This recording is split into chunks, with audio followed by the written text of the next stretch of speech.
Yes, so I'm back.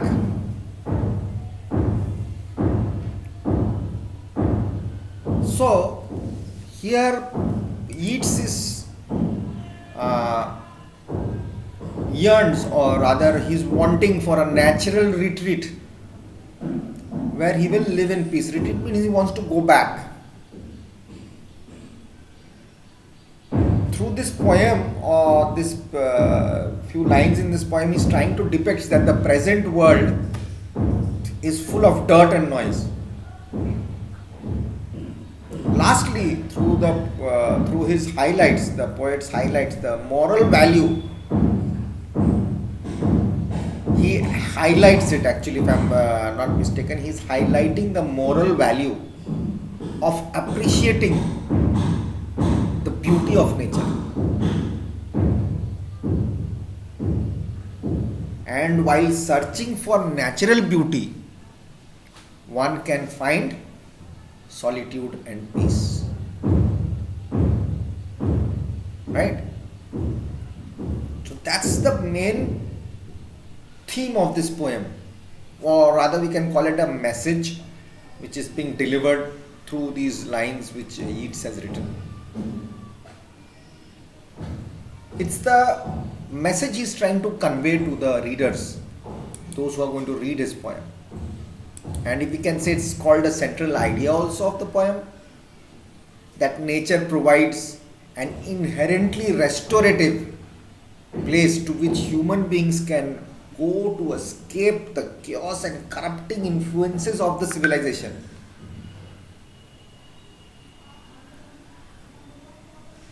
Right? We want to go away from all this, leave everything and go away for peace. Some of you guys were living in the city, now you're in your own houses, or your mother's houses, or father's houses, or your grandma's, or somewhere relatives. You're staying together. It's different from the chaos, right? Like when I travel by bus from Muzaffarpur to Kamtol to our school, I just want to be there. I don't want to come back. That school building and the backside, that mango grove is there and all that. So nice, so natural. I don't like the field part. I like that backside, from that where the parrot hangs. There's a parrot. Nature, parrot is there. Where in Muzaffarpur you will get a parrot hanging in someone's? There's no tree also, proper tree there.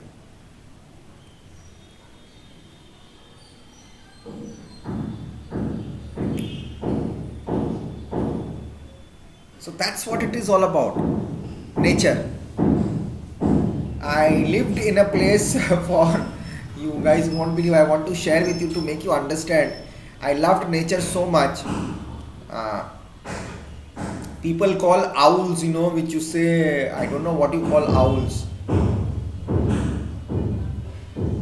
Owls, black owls and white owls. White owls are very, very good omens, and black owls are very bad omens. Owl can sit and twist its head totally 360 degrees. So it is a place in Bardhaman in West Bengal, where mostly of rice is cultivated. Farming of rice is too much. 3 times a year, or sometimes they go 4 times a year, they cultivate rice. And there was a lockdown water factory, and 100 and somewhere round about 76 lakhs had been spent on it, with a huge boundary like ours, of 3 bighas. It was 3 bighas is quite big, and there was a wall, and there was one house inside it, one room, beautifully tiled, everything, bathroom, everything was there, water tank, was a small pond inside, small stock house, and a long warehouse where all the machines were kept. Now you're understanding. But you know where it was? It was in middle of a field. 15 kilometers this side, that side, nothing. 15 kilometers, 1-5. I could see only the road which used to come in 15 kilometers. It was a rough road, a small Maruti car and a pickup van could come to take the bottles of cans of water and bottles of water. Water was being produced there. So for some reason it had got stopped, and my company had taken it over. So the company which I was working for, and they told me to go and restart that. Go to the bank, talk to them, what are the loans, talk to the local people, what's happening there, stay there, understand the labor problem and all, what are the dues that other party has done.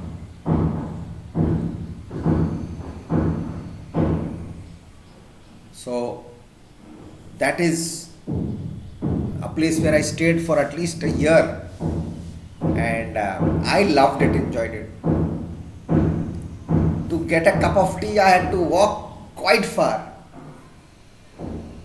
So I bought a second-hand cycle, and I should cycle around to know people, get to know people. Business had to be started again. A stopped business has to be redone again, so that takes time, more time than a new business, to know the causes and causes. So that's nature.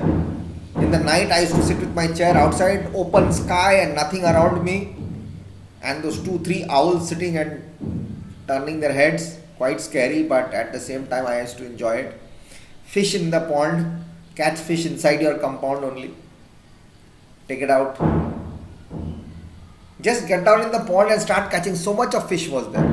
And come out and skin it alive and fry it and eat it with rice and dal. So that is what life is all about. I have stayed in the Assam jungles during my first time. I enjoyed the serenity inside the jungle with animals tweeting, tick, tick, tick, tick, tack, tack. What noise used to happen at night?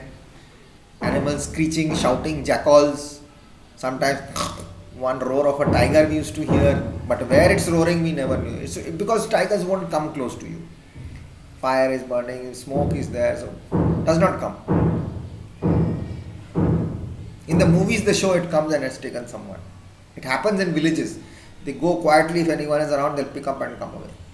When they're very hungry, they go in for. So the poet is trying to say here, people want to escape. Sometimes you'll ask your parents. Sometimes your mother or your father says, "Oh, I want to just go out and relax somewhere, quiet." You go off to the terrace, go for a walk, away from human beings. Where is the place? The hills. Why do hermits, why do good seers, the actual knowledge people go away at the hills, go away in jungles to stay away from the crowd, from this human influences, corrupt influence? That is what he's trying to say here.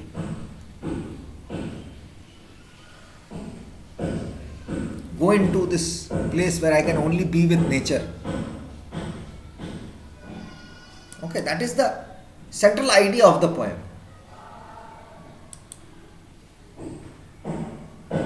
The poet is wanting Innisfree in search of his